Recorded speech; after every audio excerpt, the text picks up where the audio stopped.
My name is Jerome Ferry. My cameraman is Alan Eggers.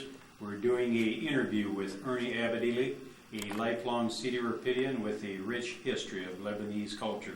Ernie, tell us what year were you born and where you were born? I was born November 10th, 1923 in Cedar Rapids, Iowa. And I'm still residing in Cedar Rapids all that time. I like people around here. What was your dad's name? George A. Abodeely. And your mother? Nellie Ellis.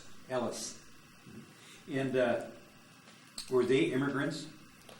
Definitely. Both of them were immigrants. My dad came over at the time that the Titanic was coming over. And he was fortunate in the fact that his mother wanted him to stay in Lebanon for his namesake. So she talked him into staying, and if he had not, I wouldn't be here to give you this interview. We have a photo here of your dad and his older brother. Which was the oldest? No, his older brother. Mm-hmm. Yes. This was Frank and George. Frank and George. George is my dad. Mm-hmm. And then there's a picture of Frank when he was a child there. Mm-hmm. George is the one on the left. George is the one on the left. Mm-hmm. Yeah. And they almost ended up they could have ended up on the Titanic. Well, they would have. They would have. I'm just saying it's just unusual that it worked out that way. Mm-hmm. Where was your mother from? Was she from the same part of Lebanon? No, my dad was from a village called Aitha, A-I-T-H-A. Mm-hmm. There's another name on top of that, Aitha Fakhar, but that's not that important. And my mother was from Jib-Janain. So there was a lot of little villages over there in Lebanon. And you asked where my dad was from, my mother, and that's where they're from. Did your folks... Now, my mother, she settled in Sioux City with her parents. Mm-hmm. So actually... my dad didn't know her until somebody decided to set them up in marriage. That's the way they did it. Their marriage was arranged. Definitely arranged. So anyway, my dad brought back a bride from Sioux City. Did he ever? Did your mother ever mention the fact that did she work at a dress factory, perhaps in Sioux City? No, I'll tell you. Poor thing, my mother's mother was quite ill, had very bad diabetes. And so somebody had to take care of the home and help make a living.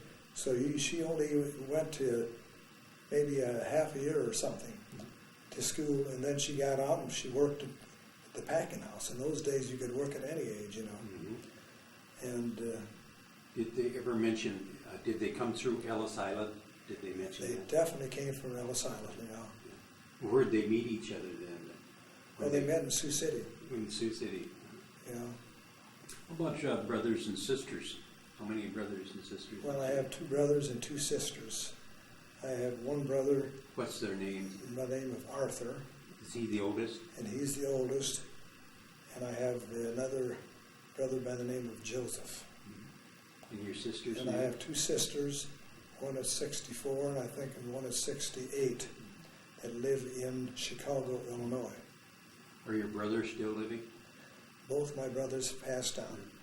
About 4 years ago, my brother Joe passed on, and then a year later, my brother Arthur passed on. So I'm the next one. Is that all right with you? Mm-hmm.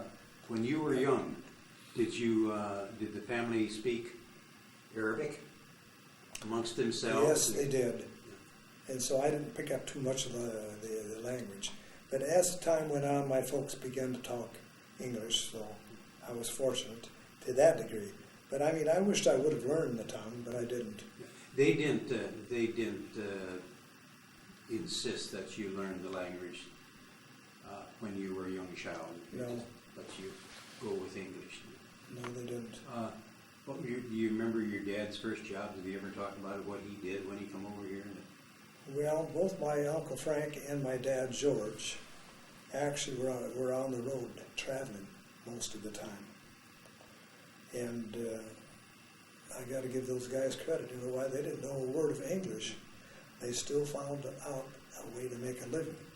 You said on the road. On the road as Yeah, they would travel to different places. I think once, in fact, going way back, they were even on horse and buggy and stuff like that. But then as time went on, they got a car. They used to go to these smaller towns and go to the farmers and show them their wares. And my brother had more courage than anybody. He used to go and visit the Monsignors and sell them things, and those guys something, you know. Were they called peddlers at that time? I think the word peddler was used, yeah. Didn't quite. But remember, he raised 5 kids just from being on the road there. But later on, he went into the surplus business like I did. Did he have?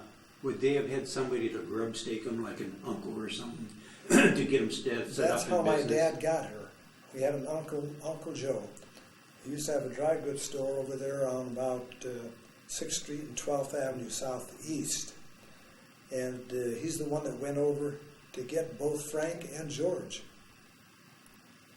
And then he come back and he set him up in business as salesmen to go out on the road? Or I don't know help how. set him Oh, up? well, yes, because he gave them some stuff to sell. Mm-hmm. And later on, of course, they bought on their own.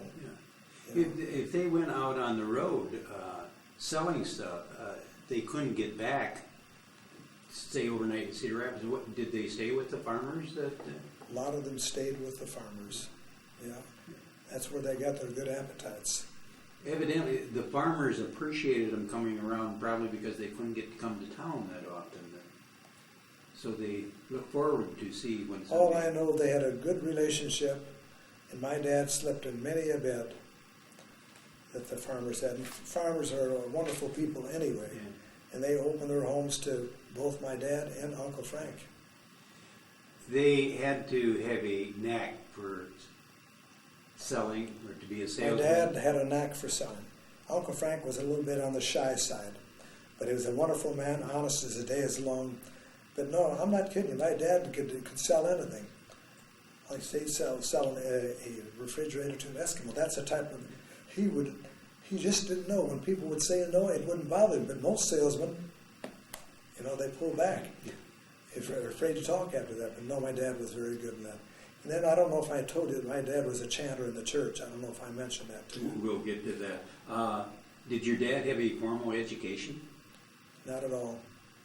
And he spoke very little English, and he was able to go out and sell. Make a living. I couldn't do that. Yeah. But I think it's due to the courage that those people had. They had to make a living. He had a family to support. Not only that, but they had to be good with money, handling money, figuring money. My dad was very good with money. My dad could figure in his brain exactly what to do. If he wanted a discount, he'd figure it out, and you'd have it, What items would they sell? Well, it was mostly dry goods. A little of this and a little of that. Then later on, it got into the rugs. Where would these rugs have come from? I think they were probably imported. And then, like I say, I remember one time, my dad and I went to the railroad because he was getting a shipment in a small town. He knew he was going to get it. So anyway, we picked up the shipment in this small town, and I can't remember the name of the town. I'm sorry. Was there a lot of people going through the country doing the same thing? Lebanese people doing the same type Our of people were work? mostly salesmen, peddlers. In fact, there were more grocery stores run by the Lebanese people than any other nationality. Did you remember your grandparents? Yes, I remember them because my grandmother came many times to Cedar Rapids to live with us at 818 9th Street Southeast. And so I have fond memories of them. She had very bad diabetes, though. And I know she'd have those fainting spells. In those days, they didn't know what to do. And I even heard my mother say that she had to put a spoon in to keep her from swallowing her tongue. I don't know if that's just a fairy tale or what it is, but I remember that. That she was a nice woman, very kind woman, but like I say, she lost her health earlier than my grandfather. And my grandfather would come over too, and I remember that he taught me how to count in Lebanese, and so on and on. And that, like I say, I remember to this day, I'm still able to do that. About your But he was a ABCs. good man. I remember I shaved him before he died, the day before he died. I shaved him, you know. But he used to talk to me all the time, and he didn't have his teeth, so he would take the sweet corn and break them off and eat them that way, you know.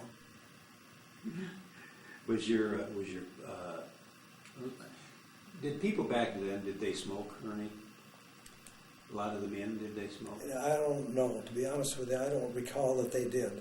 But that's too many years ago. Did you ever smoke, you and your brothers growing up? Was that a popular thing to do? Joe and I and Art never smoked. My sisters picked it up because they came along later in life. That was the custom of that day, you know. But thank God both of them quit later on, you know. Were your folks religious people? My dad exceptionally religious. We Islamic went to church. or We Christian? had to go to church whether we liked it or not. Now, we belonged to the Christian faith. And but I remember that, you know, we couldn't get by without going to church. It wasn't a question of whether you wanted to or not. It was just you knew come Sunday you were going to go to church. Is that when your services were, the weekly services was on? Sunday, 10 o'clock on Sunday. And my dad built the first church that I belonged to. If you know where the new post office is, right across the street there was an old church there.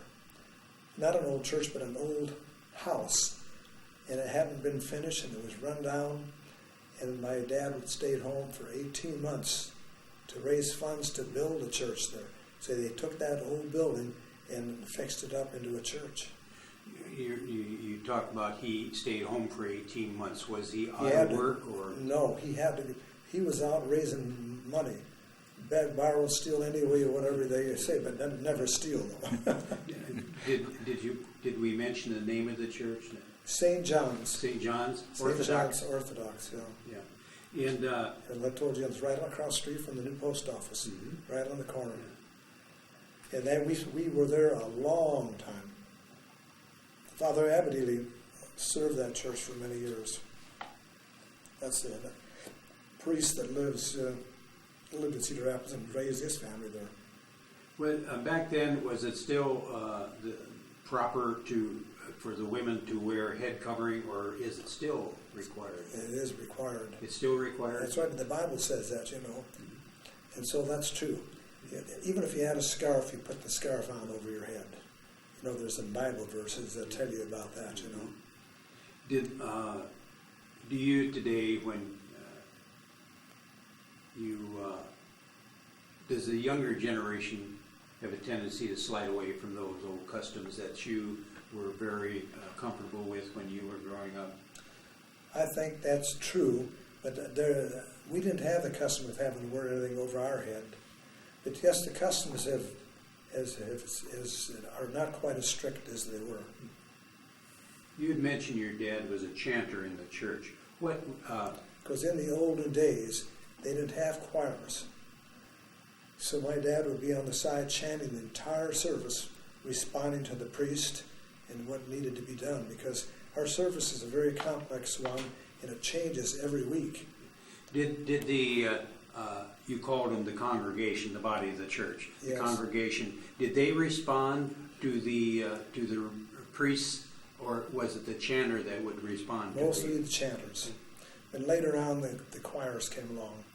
And if you want to hear a beautiful choir, come to St. George Orthodox Church. That's on Cottage Grove. And they sing the entire service, but they do have a little bit of carryover that's being handled by some of the Lebanese men and singing in the tones of the Lebanese people, you know. Did you ever chant, take the part as a chanter? Or? No. Yeah. Like what would they chant? The responses to the Kyrie or? Yeah, they would respond to the petitions. The priest would say something, and they would say, "Lord, have mercy." Would this be in Arabic or English? In those days, it was mostly Arabic. Thank God that's gone now. I can imagine that would still be quite a. It would be similar to the Gregorian chant. That's what it is. Very beautiful response. They have tones. There's 8 tones, and each one of the things that they sing is in a different tone. That's why I say not everybody could become a chanter, because you had to learn those things by heart. But they knew exactly what tone to sing it on, and they sang those. Was First Communion a big event? I think everything was a big event when you were young, when you were a kid. Because I remember I used to serve on the altar. You was a mass server? Yeah. Mm-hmm. And that was so exciting, We'd be back in the altar area, and whatever needed to be done, we did it, Now, as an altar server, was your responses in Arabic or Latin? Or wasn't Latin used in your church? You're talking about for who? For when you was a server, when you used to serve masses.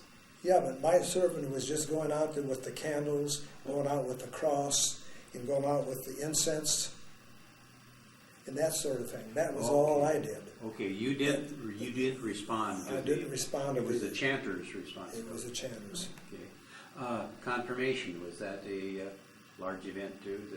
Well, confirmation, isn't that communion? No, that's when you become 14 years old and you become a true Christian and you're confirmed. Well, we have the same, pretty much the same service that the Catholics have. Mm-hmm. And it was all one in the same church until 1054 AD. Then there was a split. And the West went their way and the East went their way. They just weren't getting along. And the West, of course, was Rome. And the other four were in patriarchates. Istanbul and Alexandria and all that other stuff, Your church had the name of Antioch in it, didn't it? Yeah. That's it, Antioch. Christians were first called Christians in Antioch, Syria. Mm-hmm. And so that's how that came about, probably. About weddings, was that everybody show up for a wedding, or everybody could? Yeah, everybody showed up for a wedding, because in the old days they didn't have much to do anyway. Nowadays you're lucky if you can get them to come, Was this a very fun event, a wedding? Well, let's see here. I would say, yeah, everything was exciting to us when we were young like that. And as I told you, a lot of our people went to the grocery business or worked. And I remember they had that picnic in Mayview Pavilion. Is this before your time, Jerry? Probably. Huh? Mayview? Mayview. Okay, you got to Where go. was this You got to go pavilion? through Ellis Park, and there was a place called Mayview Pavilion, and they had those grocery picnics there. And boy, I really look forward to those because it was all you could eat and all you could drink. Well, I wasn't a drinker, and I'm still not a drinker. But you know what? For some reason, I drank a lot of beer that day, and it didn't seem to faze me. But I'm not interested in it at all. I was just doing it for the sport, Did they ever have dances at Mayview? Yeah, they had dances there, yeah. Did you go with them, Jerry? Yes, I did, Yeah. but I could never remember the name of them. Well, you remember it today. You said Mayview, didn't you? Or did I say it? You said Mayview, yes. Okay, well, that's what it is. I don't know. Way out That on place is Ellis. closed up now or not? Way out on Ellis Road. Yeah. When you would have a wedding, was there a dance called Debke? Debke. That's the Lebanese folk dance for a group. It would be similar to the Greeks when they get together and do their little deal. This was what we did too. And the women and the men can then dance solo. That's the part that's interesting.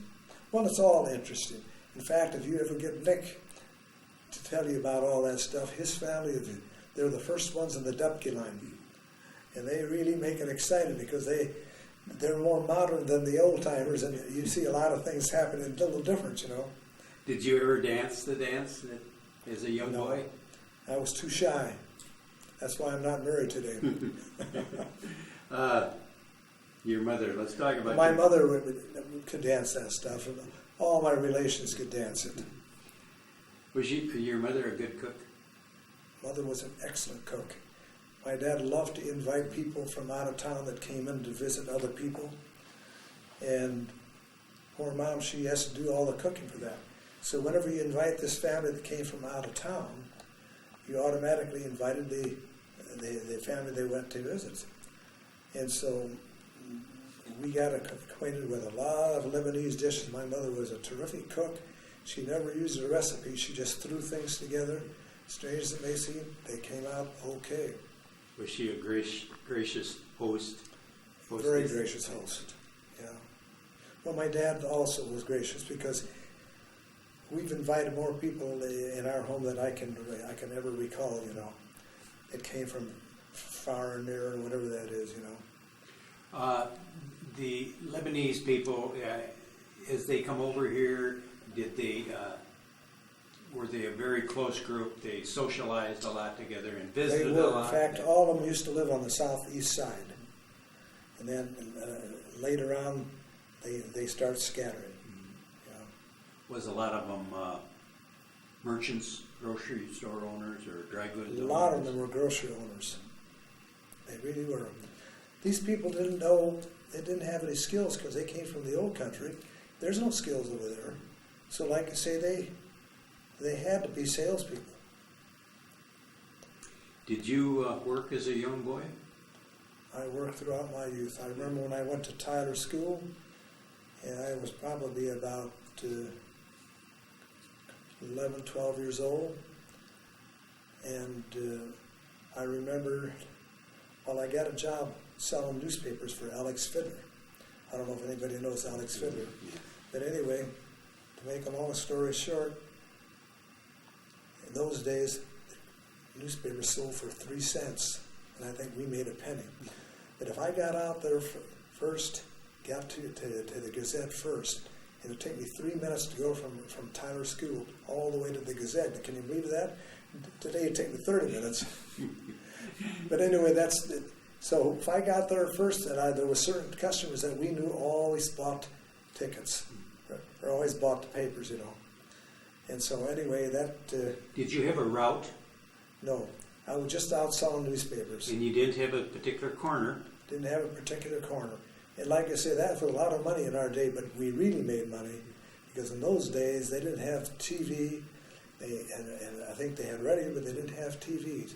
And so whenever they had an extra, the newspapers, everybody wanted a newspaper to read what was happening.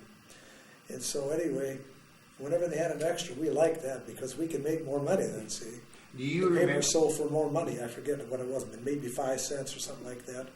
Do you remember any extras in what they pertain to as a boy?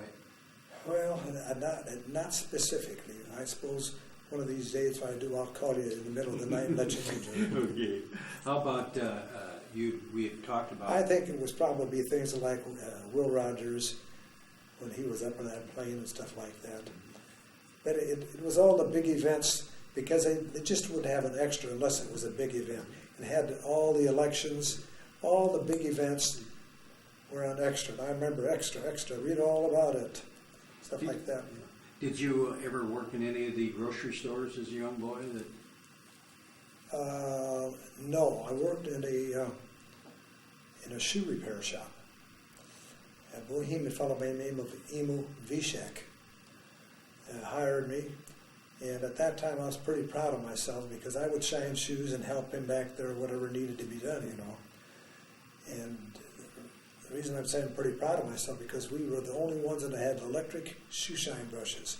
It was a round brush that rotated on the spindle there, you know. Where was his shop?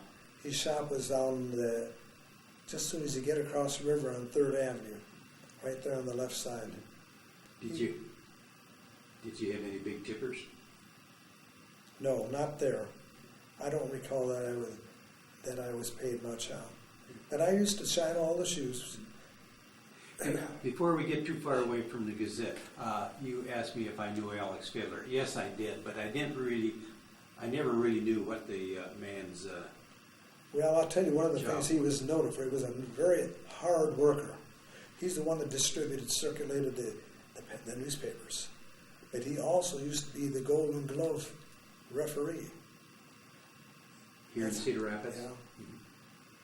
Golden Glove referee. They used to have those fights over there in the Memorial Coliseum. Remember that? Did you ever participate in the Golden Gloves competition? No, I've never been that masculine, you know. I left that up to you. Did you ever go to them? I think I probably went once or twice, yeah. How about Barber shops, did you ever? I worked in a barber shop, shining shoes, and that was a shoe shop that was over there between 1st and 2nd Street on 3rd Avenue. And anyway, I would, my brother got me that job, my older brother, and that was enjoyable. And but we all made our own way. My 2 sisters and my 2 brothers, we made our own way. We bought all of our own clothes, whatever we had, and the folks put in something too, and my sisters too. So we know what it is to be selling, and I suggest this to anybody. They have any children and they're raising, you make sure they get a job where there's mingling with the people, because that's a better education you'll get from any college. That's on-the-job training. Was there any Abodeelys that in the shoe repair business? Yes, there was an Eli Abodeely. He was in it, and I remember I even worked for him. Where was his shop? Down the basement in Newman's. Newman's was on 2nd Avenue and 2nd Street. They don't have Newman's today. But I worked there for a long time. After I got out of school, I rushed down there, and I worked for him for quite a while. What could he pay you? Well, the pay scale was very small. I can't even remember what it was. It was very, very small, I'll tell you that right now, because that's going back 60 years ago, Did you get to keep that, or did you have to put that in the family pot? No, I kept all my own way, but that's why I said we bought all of our own clothes, made our own way. Both my brothers and my 2 sisters and I. Did the Depression, did it hurt your dad? Do you remember? Let me tell you, my dad, I God bless him, he worked so hard that even during the Depression, even during that 18-month period, he found a way to get food on the table. Did the Lebanese people, did they always try to help each other? If somebody was down on their luck, would the relatives kind of...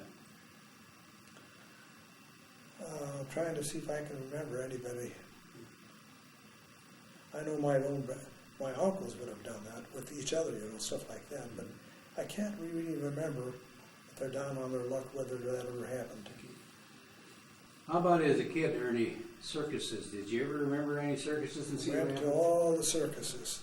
That was a highlight of my period, that era, They were so much fun, Today, like I say, I hardly ever think about them, but they were fun in those days, because everything was exciting to us. We had that eager mind, wanted to grasp anything we could grasp, Where would circuses would have been held? I think probably Hawkeye Downs, if I'm not mistaken. And then fairgrounds, I think the fairgrounds. Would they come in on Downs? Would they come in on the railroad? Coming on the railroad, yeah. I saw them coming in many times, elephants and all, When you were a young boy, did the Orthodox Church, did they have youth groups that the youth could belong to? I'm pretty sure that they did. I'm quite sure that they did, yeah. I was thinking of a Soho, a group, a church organization. That don't ring a bell. What do you call it? Soho. Soyo. Soyo, S-O-Y-O, Syrian Orthodox Youth Organization. Okay, yes. Yeah. And they've had at least to this day. I don't know if they changed the name or not, but sure, those were existent. Mm-hmm. They brought the youth together, and I think it was a good idea. Mm-hmm. I went to many of the Soyo conventions, all out of the city there, Your dad early on, did he have an automobile? He had an automobile, yeah. Did he ever take the family on Sunday outings after church, or you ever remember going out into the country and just driving around? I'm sure that was the case. One time I was with my dad, and I was a little kid, but I was excited about driving the car. And so one day, like I say, he left me in the car, and I started the car, and I couldn't do much with it. You mentioned the fact that you went to grade school at Tyler, and then where did you go to high school, Ernie? And I went to McKinley. All 4 years? All 4 years. Did you have any idea? And I had 1 year in college at the University of Iowa. And by the way, before I went to Tyler, I was in Jackson for at least 1 semester. Jackson is the old school on 6th Street and about 7th Avenue. I think they just tore that down.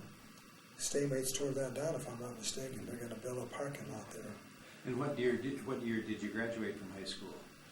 I graduated in 1942, January of 42. Did young Ernie have any idea what he's going to do with his life, or had you give it any thought?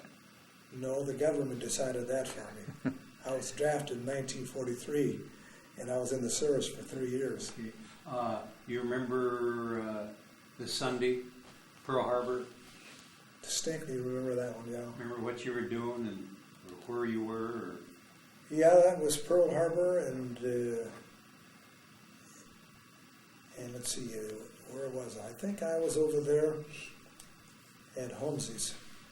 There's a grocery store over there, and he also had a pool hall over there, and I was over there when I heard that. Mm-hmm. But see, they're 6 hours earlier than we are.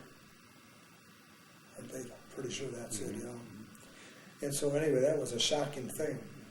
But then we all had to prepare to go to the service, and then, of course, when that happened, everybody was on the WPA and CCC and all that other stuff. They created so many. And then there was rationing was going on. I don't know if you remember that or not, Jerry. Were you still living with the folks then? Yes. Pearl Harbor.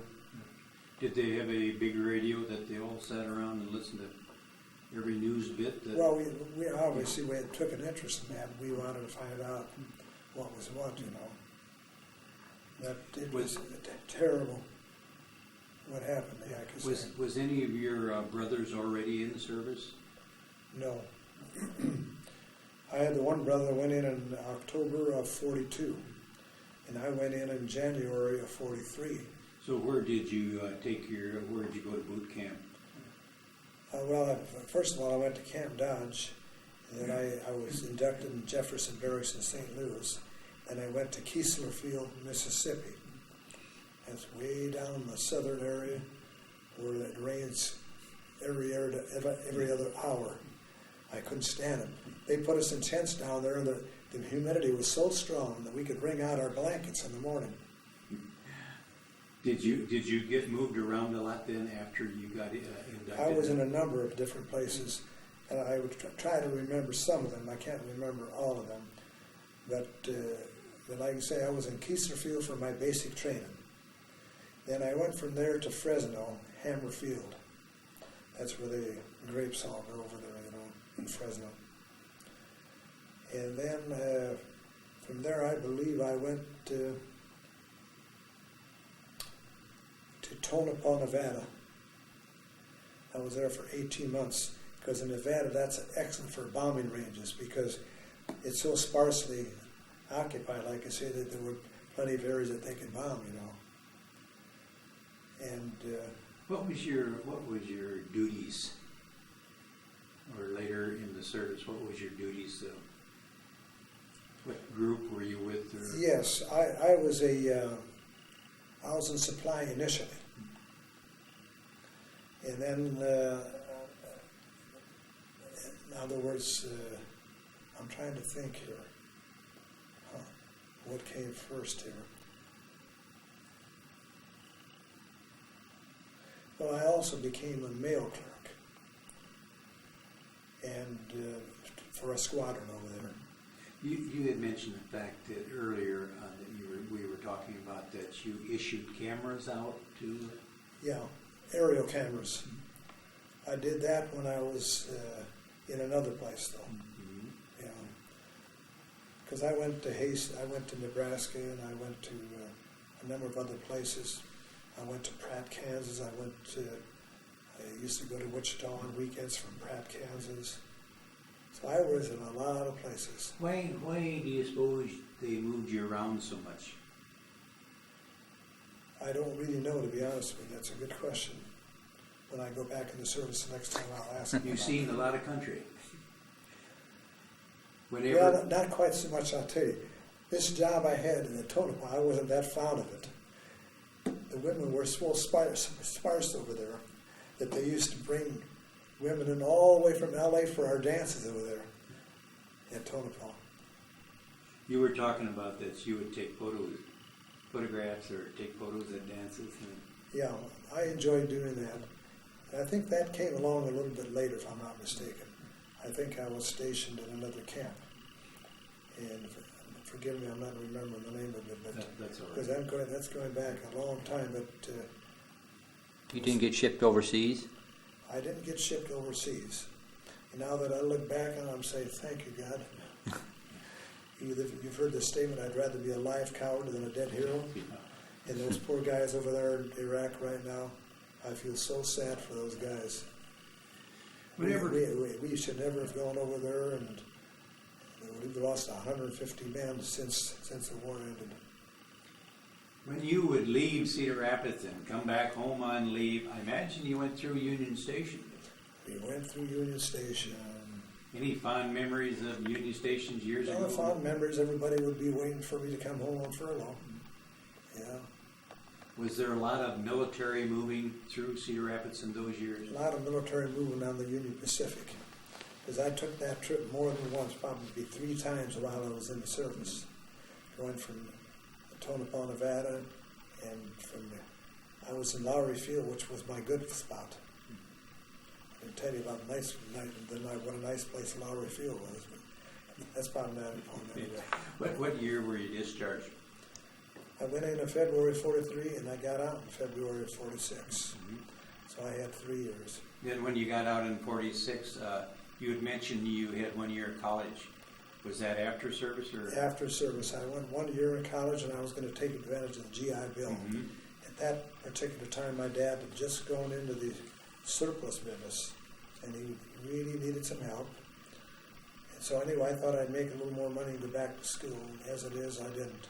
So my dad had a store across from Smolikoff's over there on 1st Street between 4th Avenue and 3rd Avenue. And so I helped him there for about 10 months. And then I had a chance to buy my own surplus store. There was another guy that opened up a surplus store on A Avenue and 1st Street. So I bought him out. And then I was in it for 35 years. But I moved from there. Urban Renewal got me out of there. Then I went to where the New Process Laundry used to be under Danceland. And I was there for about 5. And then after that, I went along the railroad tracks behind the Ellison Hotel. And I was there for 10. Interesting business. And did you have to move from that location eventually, or? Well, the one next to Elmer Danceland, I had to move again. Urban Renewal moved me again. So if I didn't have my youth, I don't think I'd have been able to take it. Did you have any regrets about not continuing your college education, or didn't? Occasionally I do. But let me tell you, whatever you do, if you do it from heart and soul, just like what you're doing right now, you enjoy it. No matter what job I'm given, I made it interesting. Whether I was working in a grocery store or shining shoes or whatever, I always liked to do the best that I knew how. I always felt good about myself. So in that regard, I'm okay. I mean, it would have been nice to hang the title of Dr. Abodeely, but it didn't work out. But that's only artificial because not all doctors are okay, Was the war surplus, was that a lucrative business at that time period? When I went in, like I say, my dad went in. We went in 48, my dad, I think, went in there. And it was very good at that time because there was a lot of genuine Army surplus, Navy surplus, whatever it was, that was to be available. Army blankets, I can remember in those days, brand new ones. And those are wonderful blankets, worth $25 today for $1. People who thought of Army surplus knew it had to be good because it was made for the military. So That's exactly right. So anytime you bought an item that the government issued, you could rest your mind on the quality. That's absolutely right. what was the hottest items? Clothes? Clothing is, I mostly handled soft goods, but there was some hard goods. But in addition to that, I mean, we would sell shoes too. But most of the surplus was in clothing. Jeans? Well, the government didn't use jeans. But later on, when surplus got hard and scarce, then yes, I have probably the biggest blue jeans stock in the city, and I had a good business with blue jeans. But up until that time, whatever I could get in Army surplus, I was buying it because I named the store Cedar Rapids Surplus. And if you do that, you've got to have some surplus over there. And I had quite a bit of surplus. Was there other stores in competition?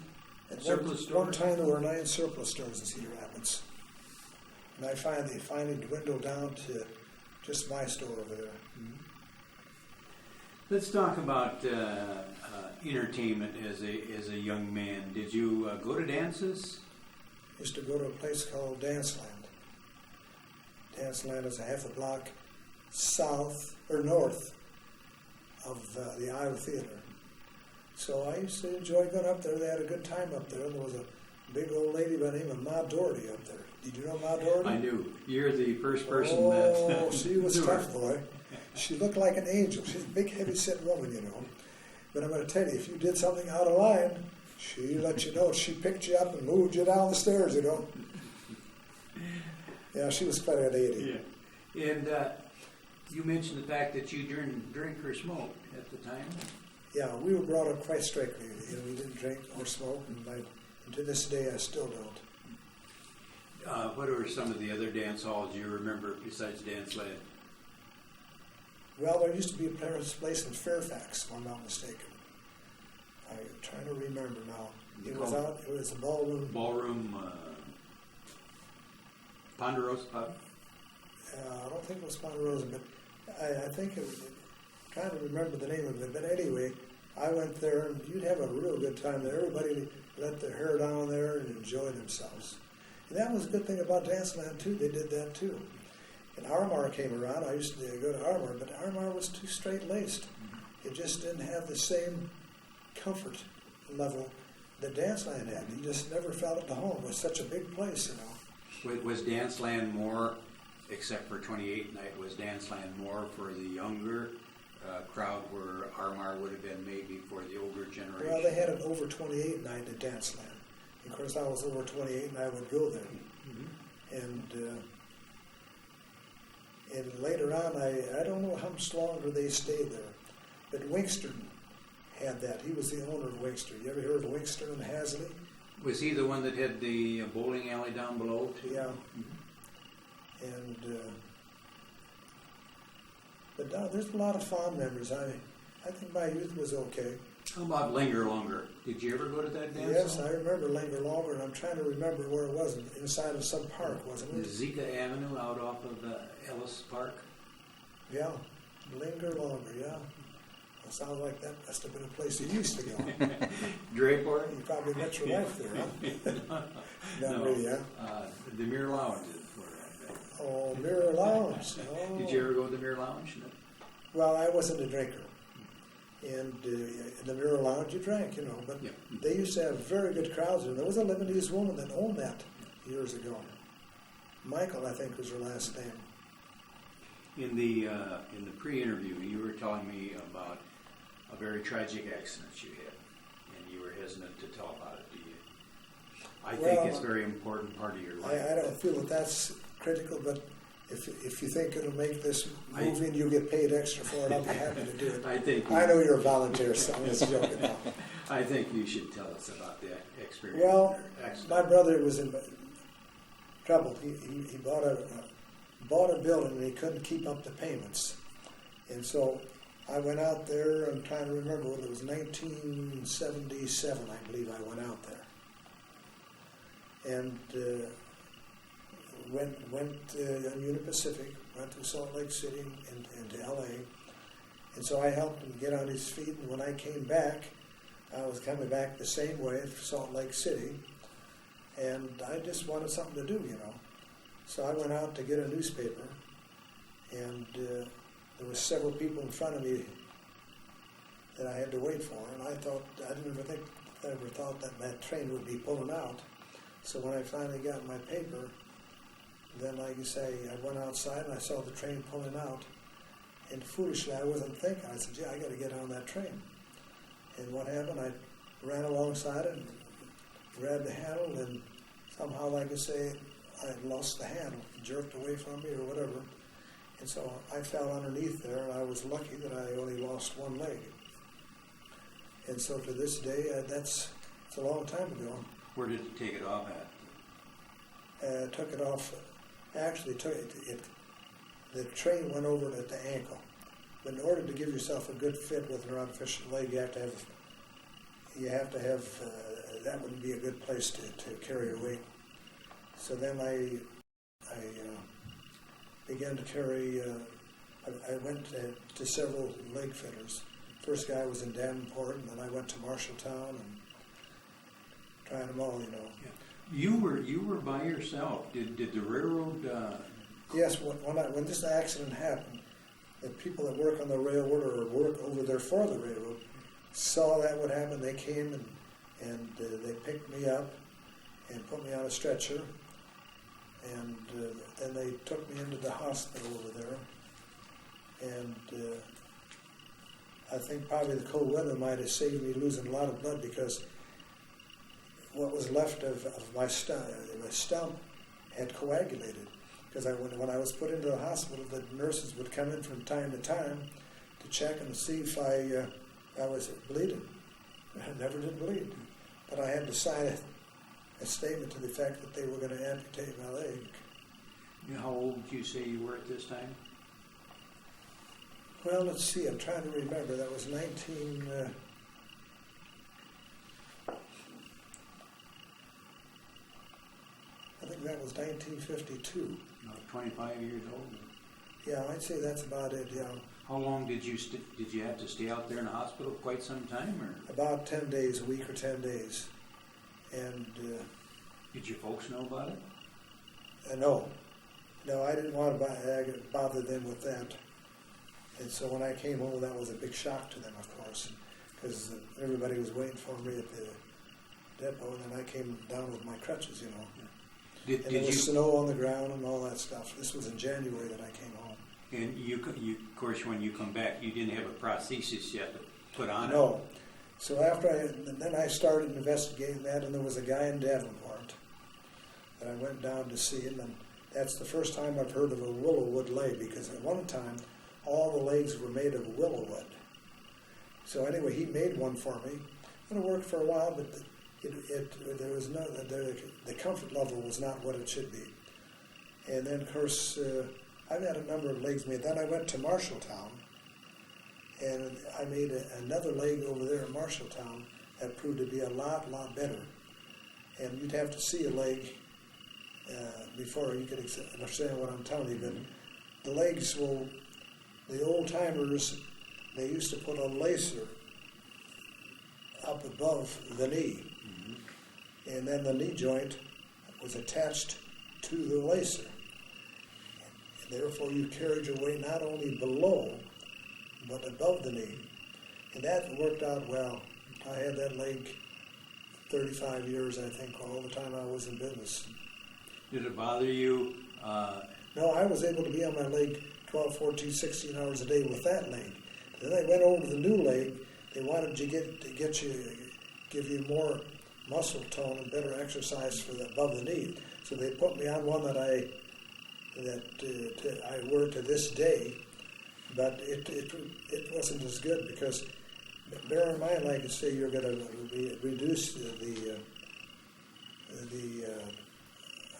amount of comfort level at least 50%, because like I say, I could take that lace that went all the way up to my crotch, tie it up real tight, and that would grab my thigh, and that would carry the leg weight.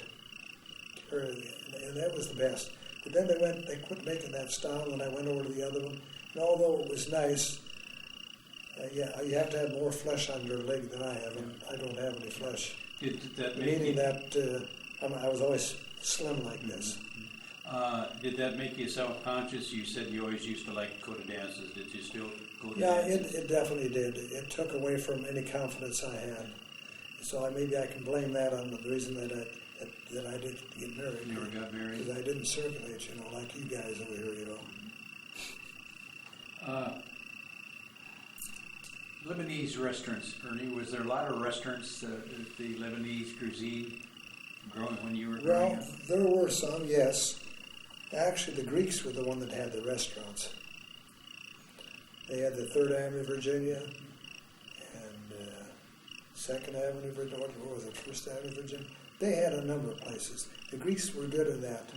Who had Nick's on the avenue? Nick is another guy that's Lebanese, and boy, he used to have good food and reasonable prices. Did you eat there? Yes. What was his last name? Shaddad. And he has a relation now that has the beauty shop over there, Shaddad's, over there on 17th Street. What was your favorite Lebanese food, or still is? Well, I think I like most Lebanese foods, but I think I preferred what they called fataya, which was a triangular piece of dough that was stuffed with meat and potatoes or spinach or whatever they wanted to put in it. That's one of my favorites. You can make a whole meal out of that and eat a half a dozen of those if you had more than enough to eat. And then I like a lot of food. We had eggplants. I used to make eggplants, and they call that shakhmeshi. And that was a good food too. Made the shakhmesh, they'd use very thick tomato juice. And you could put that over your rice or whatever else you have, Being single. And big green beans, what? Being single, did you yourself become a fairly good cook? No. The reason I didn't become a fairly good cook, and I'm sorry to this day, my mother was not a good cook. God rest her soul, she was a superb cook. Anybody that could have put a 2, 3, 4-course meal together in a couple hours, she was capable of doing it because of all the guests we used to have. Did you have a lot of family reunions? Remember growing up? Not too many of them. We had one that was for the country of Ifa, Flachar, and that's where my dad was raised. And I think for Springfield, the one first it was a wonderful convention. There were thousands. They would call them Iethnic. That means people from Ifa. So I enjoyed that. And I went to a lot of conventions, church conventions. And most of those were in different cities. And so a lot of conventions. So our people would get together quite often. Didn't maybe they still do, St. George have an annual Lebanese dinner in the fall of the year? Annual Lebanese dinner, yeah. Our church, when I was with St. John's, had a dinner every year. And our few women put a big dinner on by themselves, because we were never a big church. St. George is a big church, and they have it every year, and they had that, recently had that festival, Mideast Festival. I don't know if you've heard that. Yes. Yes. Mm-hmm. And so anyway, they've carried this thing over. The Greeks do that, and the Jewish people do that. So it's quite a deal. It makes a little money for the church, pay the bills, In the earlier years, we were talking about a lot of the marriages were arranged marriages. Did that kind of go by the wayside in later years? I think that did. I can't remember exactly when that happened, but shortly thereafter, I think we just all woke up and realized, like you say, that you just can't marry somebody that you don't even know, But to tell you, the old timers, they did not measure things romantically. They measured things as to who would make a good mate for you. And so when you married somebody in those days, like you say, if it was picked out for you, it was a pretty good marriage. Do you notice, some of the churches where the younger generation is not going to services and falling away from the church, or is the Orthodox? Well, we still got a lot of. That's why we got the Syrian Orthodox Youth Organization. Now, when you say Syrian, it doesn't mean it's only Syrian. it just belongs to our people, you know. See, at one time, those countries were all, I think, were all Syrian. Then when they split up, then Lebanon was the Lebanese people, and the Syrians were the Syrians. So then that's how that came about. Your family, would have they been the Syrian or Lebanese? Well, since my parents both were born in Lebanon, I become Lebanese. If they were born in Syria, I would have become Syrian, which is the same thing, you know. As far as their cultures and their Cultures are all the their same. food The only and- difference is the Muslims, their cultures and activities are different, you know, and their church and all that other. Did you ever have the opportunity, or did you ever have the desire to go back to Lebanon? Just I had a little bit of a desire, not a tremendous amount, because I couldn't speak the language. So I was going to go 1 year with my aunt, Aunt Bahia, and that's my uncle's, my dad's sister. is this the lady you're talking about, your aunt? Aunt Bahia, because she could talk English and Arabic, because she was here a long time in this country.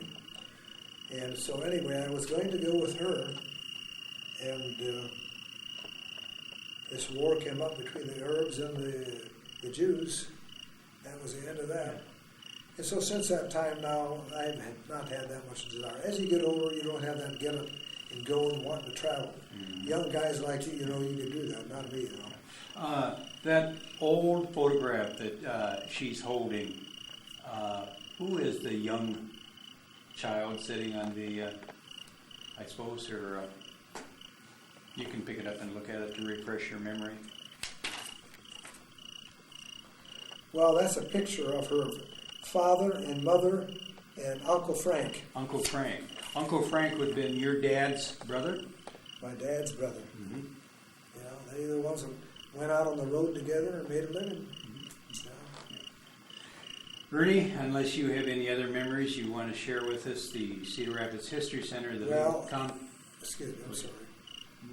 Go ahead. If you want to All say I'm going to say is, like I say, there might be some very important things, but I won't be able to enter them later if I don't do it now, right? something.